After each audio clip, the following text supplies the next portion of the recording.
this is the explanation on the mechanism of conduction. That conduction of heat depends on whether the material is a good conductor or a poor conductor. So the mechanism of conduction of heat, it depends on whether a material is a good conductor or a poor conductor. Like when you begin with the poor conductors, that in poor conductors, atoms from a region of high temperature have higher vibration energy increased. Okay, so in poor conductors, when the temperature increases, the vibration of the atoms in that poor conductor, it also increases. So that's why we are saying atoms from a region of high temperature have their vibrational energy increased, making them vibrate with bigger amplitudes. Remember, atoms, they don't move. Simply they just vibrate about their positions. So they keep on vibrating because of the increased what? Temperature at that point there. So this vibration energy is passed on to adjacent atoms, and this continues to the end where the temperature is low. Okay, so in poor conductors, the atoms, due to high temperature, the atoms begins vibrating. Now those atoms, they start knocking the neighboring atoms also. So for them, they can slow down, and then the neighboring atoms also, they gain vibrational energy because they are being knocked by the neighboring atoms which are at a much higher what? Temperature. So making them to also vibrate in the same way. So when you look at the mechanism of conduction of heat in poor conductors, it is only caused by the vibration of the atoms. Okay, so when temperature increases, the vibration of the atoms in that poor conductor has to increase, and after that, those atoms, they vibrate about their mini positions, meaning they don't move, they are not free to move, but they simply knock the neighboring atoms so that they give them some of their vibration what? Energy. And those ones also, their motion also increases, or their vibration increases, and the transfer of heat, it is simply by that mechanism of vibration of what? Of atoms. That is in poor what?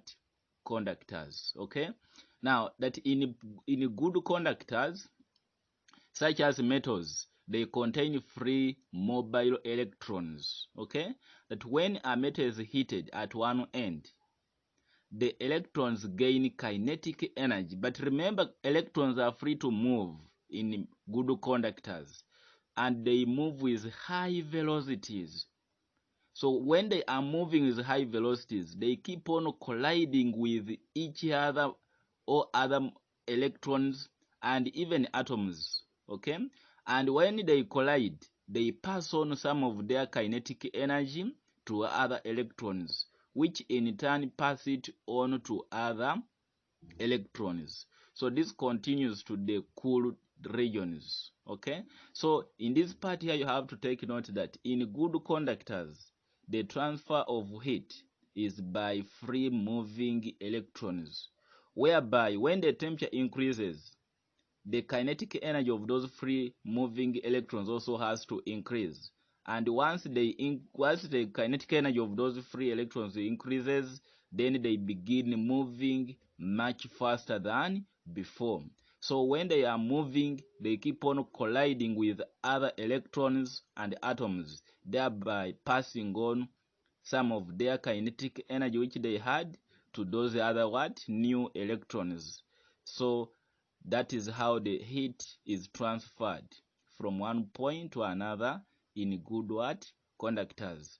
So in poor conductors, heat is transferred by the vibration of atoms. In good conductors, heat is transferred by the free moving electrons. As they gain kinetic energy, they keep on moving from the region of high temperature to those ones which are cooler, and thereby giving off some of their kinetic energy to those electrons. So that is how the transfer of heat takes place in poor conductors and good conductors. So in poor conductors, poor conductors, when you come here, that these are materials which do not allow heat to pass through them easily. We know that, and poor conductors are used to make handles of cooking utensils.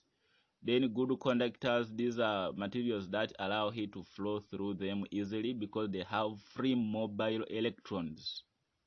And then we have another term here, thermoconductivity of materials is the ability of a substance to transmit heat by conduction. Thermoconductivity, ability of a substance to transmit heat by conduction. So that is it about that. So, but the major thing under mechanism here, take note on how heat is transferred from one point to another in poor conductors, and then also in good conductors. In poor conductors, heat transfer is by vibration of atoms. Remember, they don't move. They are stationary, but they just keep on vibrating about their positions. And when they vibrate like that, they knock the neighboring atoms, thereby giving off some of their vibrational energy to those atoms. And that's how heat is transferred in poor conductors. In good conductors, heat transfer is by free mobile electrons. So they keep on moving.